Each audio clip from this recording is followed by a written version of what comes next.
Hey, how's it going, everyone? Bass here, and it is that time of the week. It is time to go over the PFF grades for the final game of the regular season, Week 18, and essentially a meaningless game, but we got to see a couple players finally play after a long absence. David Bakhtiari, Josh Myers, those two guys got some snaps here in this game, but it ended up being a loss to Detroit, 37-30. And if you are new to this series, pretty much I go over the winners or the high grades and also the losers or the low grades via PFF. And this game's a little bit skewed because obviously you have the starters who played, kind of a half, and then you have the backups who played another half. So there's a lot of difference here, and it's a bit scattered, but nonetheless, let's get started. So I'm going to start it on offense here with the offensive winners with guys not named Devontae Adams or Aaron Rodgers because they're at the top of this list pretty much every single week. 88.9 and 80.3 respectively. 88.9 to Adams, 80.3 to Rodgers. So if we bring up the screen, the next up is Allen Lazard for the second week in a row. He was the second highest graded player on offense and his highest grade on the year so far, with an 88.7 overall grade, 86.3 receiving, and 59.7 run block. Allen Lazard had 5 catches on 6 targets for 75 yards, 2 touchdowns, only in 17 snaps. So that's very impressive for only 17 snaps. And it seems like at this point, Allen Lazard is becoming Aaron Rodgers' surefire number 2 option. Aaron Rodgers has been going to Allen Lazard on a lot of third downs where clutch situations, you need to convert. And it's not even necessarily that Lazard's wide open. Aaron Rodgers trusts him. He throws him the ball, and Allen Lazard's starting to make contested catches where, as he didn't earlier in the year, now he's starting to. Very, very important if he continues this up for the playoffs. Patrick Taylor, the 4th highest graded player on offense this week with a 77.2 overall grade, 75.0 running grade, and an 85.1 pass block grade. Patrick Taylor had 11 carries for 53 yards and 1 touchdown, and he looked really good coming in for A.J. Dillon after Dillon was done for the day.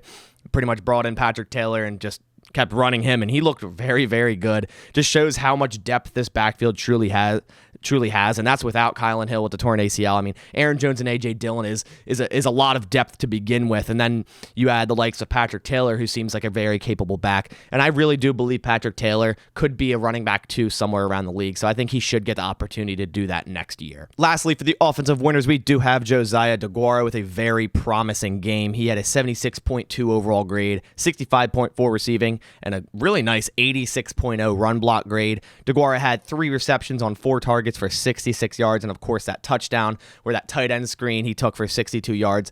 I don't think I've ever seen a tight end screen go for 60 plus yards, so that was really great to see. He had great burst, great field vision, and pretty much took it all the way off of a tight end screen. It was a shock, but it was good to see Daguora finally get some yards after the catch, because it seems like a lot of the time he catches a 3-yard out or a drag or whatnot, and he gains a couple yards and he gets tackled or goes out of bounds. So it was really nice to see some yards after the catch here by Daguora. And since I know a lot of people will be asking, I do want to show you guys David Bakhtiari with his 27 snaps he got. I think he played around 3 drives, the first 3 drives. He was on a pitch count, and then they took him out.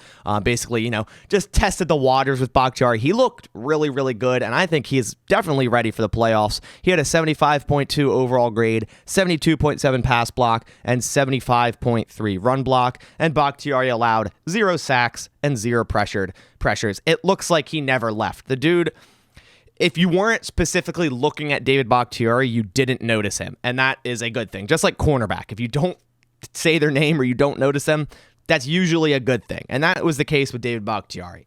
It seemed like he never missed a snap. He just went out there and dominated. So I'm super excited about that. I was super glad that Bakhtiari finally got to play, and super hyped that he's here. He's going to be playing for the playoffs. Now moving over to the offensive losers. First on this list, we do have Jordan Love. He obviously played the second half of this football game, and he was the lowest graded on offense, and that is just in one half, so a small sample size. He had a 39.4 overall grade with a 36.5 passing grade. He went 10 for 17, 134 yards, 1 touchdown, and 2 interceptions. And one of those interceptions was 100% on Amari Rodgers. You can't put that on Jordan Love. I mean, the ball was tipped at the line, but still directly hit Amari Rodgers in the hands. He dropped it. The ball popped up, interception. The second one was a bad throw, but Jordan Love also had pressure directly in his face after Bryce Newman missed a stunt. So, again, you got to make that throw. But he did have pressure right in his face. So it's not like he was throwing that from a clean pocket. It's harder than it looks. So, and also he was playing with the second team. So you can't really say this defines Jordan Love at all, because it just doesn't. And speaking of Bryce Newman, he is the second on offensive losers this week. Got sent to the bench at the beginning of the game with Josh Myers returning to the starting lineup at the center spot. They basically took Lucas Patrick and put him at the right guard. And I think it may remain that way. Lucas Patrick is a natural guard in this league. Now, he could play a plethora of positions and has been playing center for the Packers. But if the Packers do decide to keep Myers at center, which they also could just keep Patrick at center, but if they do decide to keep Myers at center, I do think the Packers will stick with Patrick at right guard and have Newman off the bench because I think they like that veteran presence for the playoffs. Newman was the second lowest graded player on offense this week with a 43.5 overall, 49.8 pass block, and 43.4 run block. He gave up 1 pressure and 1 hurry. And as I said, he probably won't start in the playoff game if they do start Josh Myers. And Newman is the future at guard, but as of right now, I think he's still kind of a liability. Moving over to the defensive side of the ball, let's start with the defensive winners. And at the top of the list here, we have Tipa Nalai. He was the highest graded defender with a whopping 92.0 overall grade, 78.5 run defense, 72.4 tackle, 64.9 pass rush, and 93.4 coverage grade. Nalai had 2 pressures, 2 tackles, and 2 stops.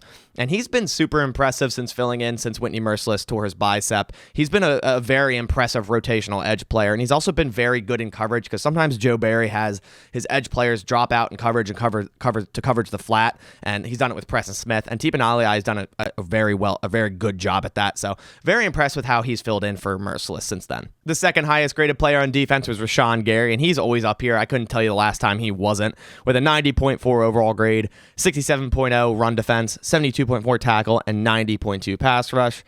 Rashod Gary had 5 pressures, 5 hurries, and 2 tackles, totaling his pressures on the year all the way up to 81. And he has easily been one of the best edge rushers this year. I believe he's ranked 4th via PFF overall grade for edge rushers. But Rashod Gary, what a year. The third highest graded player on defense is Preston Smith. So this is the game of edge rushers, I suppose. Preston Smith had an 83.8 overall grade, 69.7 run defense, 70.5 tackle, and 77.3 pass rush.